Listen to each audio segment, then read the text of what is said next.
So the Beatitudes is the opening of the Sermon on the Mount. This 3-chapter sermon in the Gospel of Matthew is when Jesus goes up on a large hillside and speaks to the people. It is his first public discourse, and this sermon is not one that is easy to hear. The words that Jesus speaks are counterintuitive, and they upend what society thinks is right. Jesus tells the people things like, you know not to murder someone, but I say to you, don't be angry with someone either. You know not to commit adultery, but you shouldn't lust after someone either. If someone hits you on the right cheek, you should go ahead and offer them your other cheek. Love your enemies. Pray for those who persecute you. Jesus doesn't let up. He gives us a fresh and thorough set of guidelines about how to live. These make us squirm.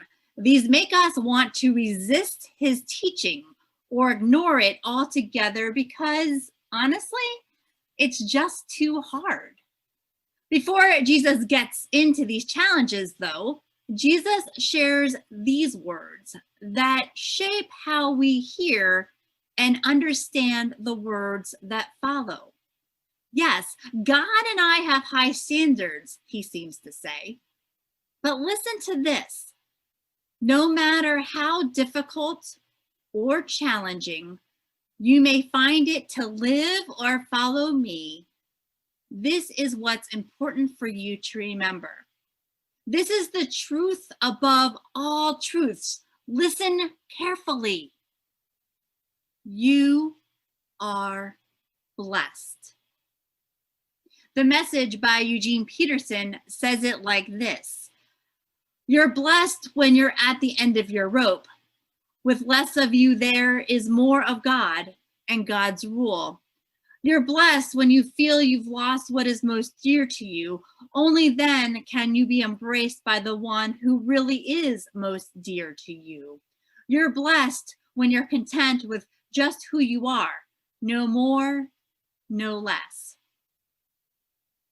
What do you hear when these words wash over you? A Greek scholar would probably note that these blessings are not written in the imperative voice. Jesus does not tell us what to do in the Beatitudes. Jesus is telling us what already is. Jesus isn't giving us marching orders. Jesus is giving us a gift. It is like a parent sending their child off for their first day at Havenwood Preschool with a hug, a kiss, and the assurance that, yes, I will return. The parent will return to pick them up at the end of the day. And as the parent's car pulls out of sight from that child and through the church's driveway, that reminder, that hug, that kiss, that assurance of that parent's love doesn't fail. I wonder if this is what Jesus is doing here as he begins his Sermon on the Mount. Life is hard, and it is filled with challenges. We know this, don't we?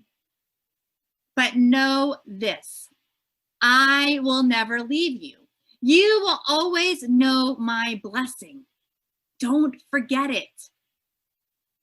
The real punch is that these blessings aren't being offered to the big winners in the community, but rather being offered to those who are struggling in the margins.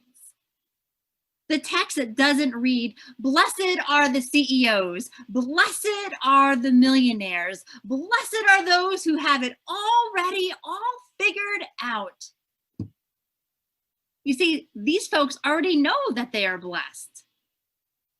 The divine blessing is extended intentionally to those who might not have recognized it, or to those who may have forgotten it.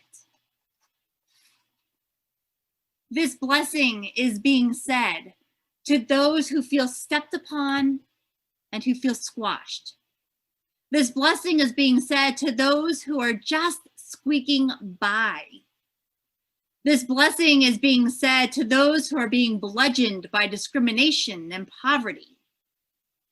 This blessing is being said to those who feel alone and who are ill. Jesus' words reassure them that they too are being held in God's arms.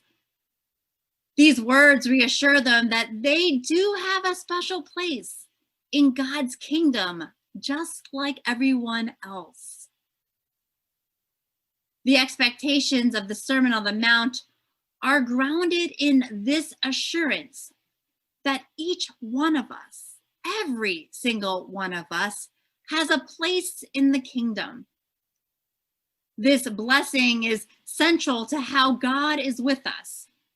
With this blessing comes an invitation to see that thread of blessing in and through all parts and places of our lives. And this blessing also invites us into some challenging work. When you are being ridiculed or even shunned for standing up for justice, for sharing the truth, for doing what is right, be assured that I hold you close. When you care and share compassion to those who are scorned or rejected, be assured that I adore you. When you do your best to make peace, to find a third way, when everyone else is digging their boots into the ground and sticking to their point, be assured that I lift you up and praise your efforts. These Beatitudes, these are not commands. These are not conditional blessings. These are not challenges. These are assurances that God is with us.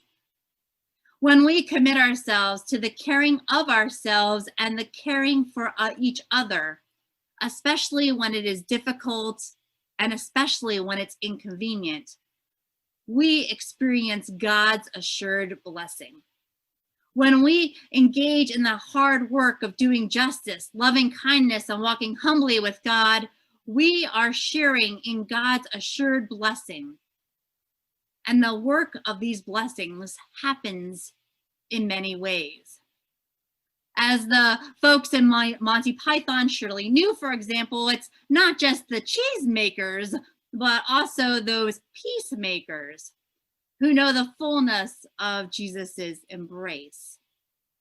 When we look beyond our own positions and opinions, when we see the good of the whole, when we practice the art of forgiveness, when we commit to reconciliation, when we are willing to compromise, this is how we participate in God's blessing in the world. Richard Rohr, a Franciscan monk, says, "You can tell a lot about someone by what they do with their pain. Do they transform it, or do they transmit it?" Peacemaking is a kind of transforming blessing. Where do you see and experience the flowering of blessings? Nadia Bolz-Weber, a progressive radical Lutheran pastor in Colorado, she isn't liked by some folks and sometimes gets some hate mail. She once shared this that she received. "Someone just sent me a direct message mocking my looks, followed by 'get cancer.' My first thought, 'to hell with you.' My second thought, 'dang, that is so much pain. that you carry. To see beyond our own hurt and to enter someone else's is a kind of peace. This is an example of being a blessing. Blessings come in many ways. There are blessings after blessings after blessings happening here in this place at Havenwood Presbyterian Church. And there is a deep desire by others to join us in God's blessing. That is why neighbors bring lots and lots and lots of canned goods to Havenwood for ACTC. That is why church members gather on Saturday mornings to pack groceries for students at Fullerton Elementary School. That is why folks play in our handbell choir. That is why we take communion to individuals who are homebound. That is why. You fill in the blank. You tell us or share with us what it is and how it is that you share God's blessing in and through this community. These are blessings, each and every one of them. This is how God feeds us. This is how we feed each other. These blessings are gifts from God for the people of God. Each of us is blessed. We are blessed to be a blessing. You are a blessed blesser. Thanks be to God. Amen.